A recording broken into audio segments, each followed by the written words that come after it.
Try to fix your wake time. Sleep, going when you sleep, that's not so important.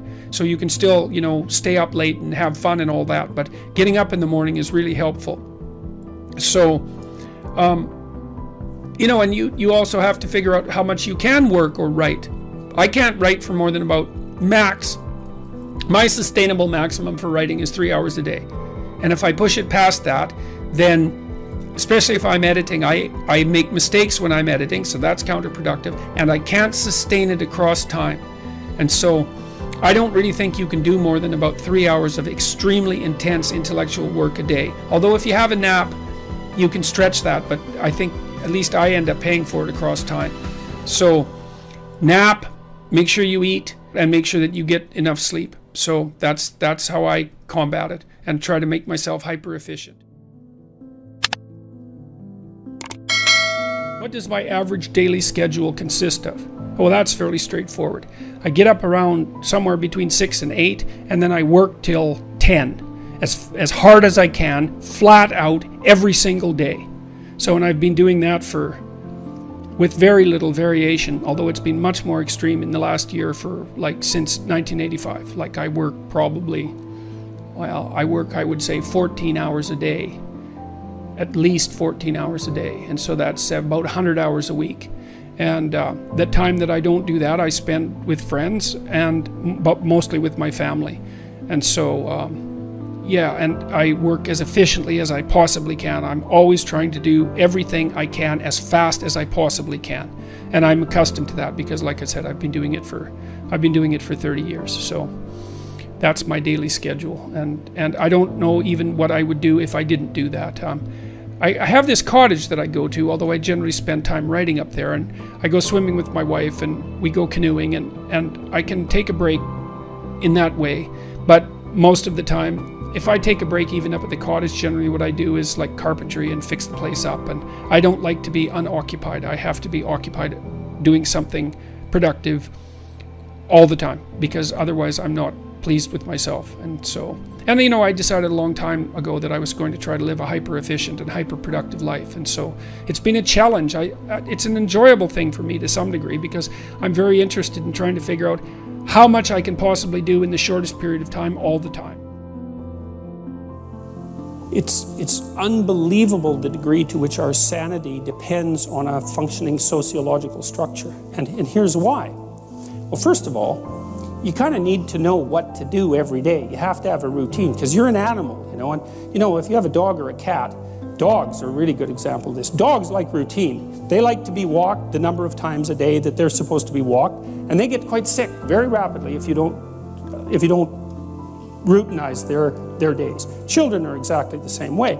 Now, you can overdo it, right? But still, you need to know approximately when you should get up. It should be approximately the same every day. You need to know approximately when you're going to eat. You need to know what you're going to eat. You need to know who you're going to eat with. You need to know where to buy your food. It's like 80% of your life, 70% of your life, something like that, consists of those things that you do every single day, that you repeat.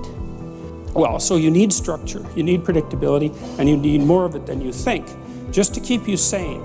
Now, if you're lucky, and maybe a bit odd, you can deviate 5% from the norm, or 10% from the norm, or something like that, carefully and cautiously, as long as the rest of you is all well ordered in a normative manner. You might be able to get away with that, and you might be able to sustain it across time, and people might be able to tolerate you if you do it, or maybe you'll get really lucky and you happen to be creative but reasonably well put together, and people will actually be happy that there's something idiosyncratic and unique about you. But even under those circumstances, mostly what you want is to have a routine that's disciplined, that's predictable, and bloody well stick to it. You're going to be way healthier and happier and saner if you do that. And then the other thing that you need, because this is one of the things the psychoanalysts got wrong, I think, is that they overestimated the degree to which sanity was a consequence of being properly structured internally, Because from the psychoanalytic point of view, you're sort of an ego, and that ego is inside you. And of course, it rests on an unconscious structure. But the purpose of psychoanalysis is to sort out that unconscious structure and the ego on top of it, and to make you a fully functioning and autonomous individual. But there's a problem with that, because the reason that you're sane as a fully functional and autonomous human being isn't because you've organized your psyche, even though that's important.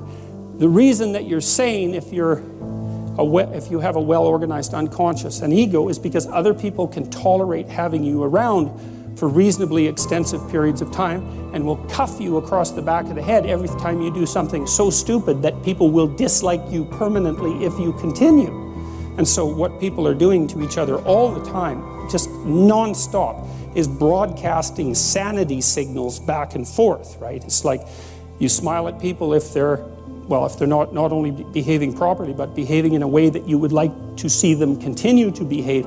You frown at them if they're not, you ignore them if they're not, you shun them, you roll your eyes at them, you manifest a disgust face, you don't listen to them, you interrupt them, you won't cooperate with them, you won't compete with them. It's like you're blasting signals at other people about how to regulate their behavior so frequently, well, it just makes up all of your social interaction. That's why we face each other and we have emotional displays on our face and we're looking at each other's eyes and we know as much as we can about what's going on with each other, given that we don't have immediate access to the contents of their consciousness. And so partly what you're doing with your routine is establishing yourself as a credible, reliable, trustworthy, potentially interesting human being who isn't going to do anything too erratic at any moment. And everyone else is around there tapping you into shape, making sure that that's exactly what you are. And that's how you stay sane. And so what happens to people too, if they don't have a routine and they get isolated, is they start to drift. And they drift badly because the world is too complicated for you to keep it organized all by yourself. You just cannot do it. So we outsource the problem of sanity. And it's very intelligent that we outsource the problem of sanity because sanity is an impossibly complex problem.